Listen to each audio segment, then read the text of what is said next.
28ರಲ್ಲಿ 25 seat ಗೆಲ್ಲೋಕೆ ಕೈ ಭರ್ಜರಿ plan. Ground report ready ಮಾಡಲು ಸೂಚನೆ. ಕಾಂಗ್ರೆಸ್ ಮುಂದಿರೋ ಸವಾಲೇನು ಗೊತ್ತಾ?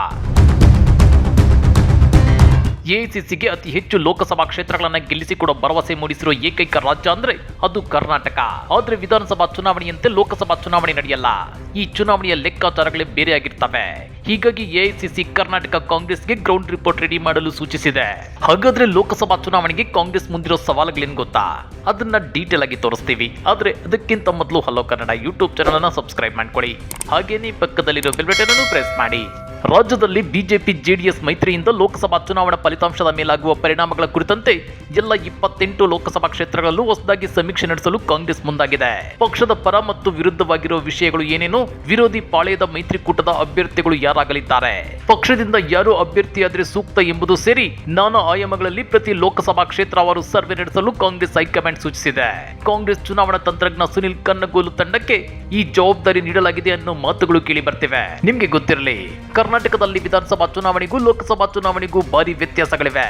ವಿಧಾನಸಭಾ ಚುನಾವಣೆಯಲ್ಲಿ ರಾಜ್ಯ ನಾಯಕರನ್ನ ನೋಡಿ ಮತ ಹಾಕಿದ್ರೆ, ಲೋಕಸಭಾ ಚುನಾವಣೆಯಲ್ಲಿ ದೇಶದ ಪ್ರಧಾನಿ ಯಾರಾಗಬೇಕು, ದೇಶವನ್ನ ಯಾವ ಪಕ್ಷ ಆಳಬೇಕು ಅನ್ನೋದನ್ನ ದೃಷ್ಟಿಯಲ್ಲಿಟ್ಕೊಂಡು ಜನ ಮತ ಹಾಕ್ತಾರೆ.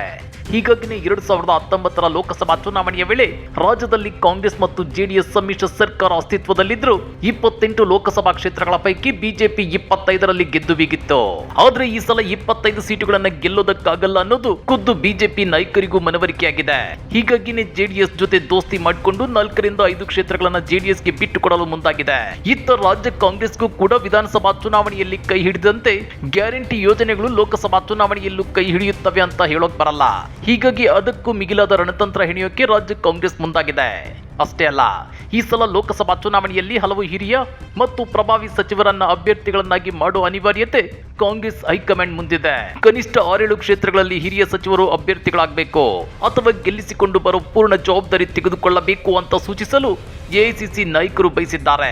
ಈ ಸಂಬಂಧ ಒಬ್ಬೊಬ್ಬರೇ ಸಚಿವರನ್ನ ದಿಲ್ಲಿಗೆ ಕರೆಸಿಕೊಂಡು ಸೂಚನೆ ನೀಡಲಾಗುತ್ತಿದೆ. ವರಿಷ್ಠರ ಈ ನಡೆ ಹಲವು ಸಚಿವರ ಪಾಲಿಗೆ ಸಂಕಟ ಸೃಷ್ಟಿಸಿದೆ. ದಶಕದ ಬಳಿಕ ಕೇಂದ್ರದಲ್ಲಿ ಅಧಿಕಾರ ಹಿಡಿಯುವ ಗುರಿಗಾಗಿ ಶ್ರಮದಾನಕ್ಕೆ ಸಿದ್ಧರಾಗಬೇಕು. ಸ್ವತಃ ಅಭ್ಯರ್ಥಿಗಳಾಗಿ ಸ್ಪರ್ಧಿಸಬೇಕು. ಇಲ್ಲವಾದರೆ ಬಯಸಿದ ಅಭ್ಯರ್ಥಿಗಳನ್ನೇ ಕಣಕ್ಕಿಳಿಸಿ ಗೆಲ್ಲಿಸಿಕೊಂಡು ಬರುವ ಜವಾಬ್ದಾರಿಯನ್ನು ತೆಗೆದುಕೊಳ್ಳಬೇಕು ಅನ್ನೋ ಸೂಚನೆಯನ್ನು ಸಚಿವರುಗಳಿಗೆ ನೀಡಲಾಗಿದೆಯಂತೆ. ಕಳೆದ ವಿಧಾನಸಭಾ ಚುನಾವಣೆಯಲ್ಲಿ ಎಲ್ಲರಿಗಿಂತ ಮೊದಲೇ ಅಭ್ಯರ್ಥಿಗಳ ಪಟ್ಟಿಯನ್ನು ಬಿಡುಗಡೆ ಮಾಡಿದ್ದ ರಾಜ್ಯ ಕಾಂಗ್ರೆಸ್ ತಮ್ಮ ಅಭ್ಯರ್ಥಿಗಳು ಮತಬೇಟೆಯಾಡೋಕೆ ಅನುವು ಮಾಡಿಕೊಟ್ಟಿತ್ತು. ಜೊತೆಗೆ ಆ ರಣತಂತ್ರದಲ್ಲಿ ಗೆದ್ದು ಬೀಗಿದೆ ಕೂಡ. ಹೀಗಾಗಿ ಲೋಕಸಭಾ ಚುನಾವಣೆಗೆ ಸಾಕಷ್ಟು ಮುಂಚಿತವಾಗಿ ಅಂದ್ರೆ ಜನವರಿಯಲ್ಲೇ ಅಭ್ಯರ್ಥಿಗಳ ಮೊದಲ ಪಟ್ಟಿಯನ್ನ ಬಿಡುಗಡೆ ಮಾಡಲು ಕಾಂಗ್ರೆಸ್ ಹೈಕಮಾಂಡ್ ಬಯಸಿದೆ. ಮೊದಲ ಪಟ್ಟಿಯಲ್ಲಿ ರಾಜ್ಯದಿಂದ ಕನಿಷ್ಠ 15 ಕ್ಷೇತ್ರಗಳ ಅಭ್ಯರ್ಥಿಗಳ ಹೆಸರು ಪ್ರಕಟವಾಗುವ ನಿರೀಕ್ಷೆ ಇದೆ. ಜೊತೆಗೆ ಪಕ್ಷದಲ್ಲಿ ಒಗ್ಗಟ್ಟನ್ನು ಕಾಯ್ದುಕೊಂಡು ಲೋಕಸಭಾ ಚುನಾವಣೆಯಲ್ಲಿ ಕರ್ನಾಟಕದಿಂದ ಹೆಚ್ಚು ಎಂಪಿ ಸೀಟುಗಳನ್ನು ಗೆಲ್ಲೋದಕ್ಕೆ ಎಐಸಿಸಿ ಪ್ಲಾನ್ ಮಾಡಿದೆ. ಹಾಗಾದ್ರೆ ಕಾಂಗ್ರೆಸ್ ಹೈಕಮಾಂಡ್ನ ಈ ಭರ್ಜರಿ ಪ್ಲಾನ್ ನಿಜಕ್ಕೂ ವರ್ಕೌಟ್ ಆಗುತ್ತಾ?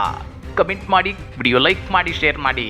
ಇಂಥ ಮತ್ತಷ್ಟು ರೋಚಕ ರಾಜಕೀಯ ಸುದ್ದಿಗಳನ್ನು ಮಿಸ್ ಮಾಡದೆ ನೋಡಬೇಕು ಅಂದ್ರೆ ಹಲೋ ಕನ್ನಡ ಯೂಟ್ಯೂಬ್ ಚಾನಲ್ ಅನ್ನು ಸಬ್ಸ್ಕ್ರೈಬ್ ಮಾಡ್ಕೊಳ್ಳಿ.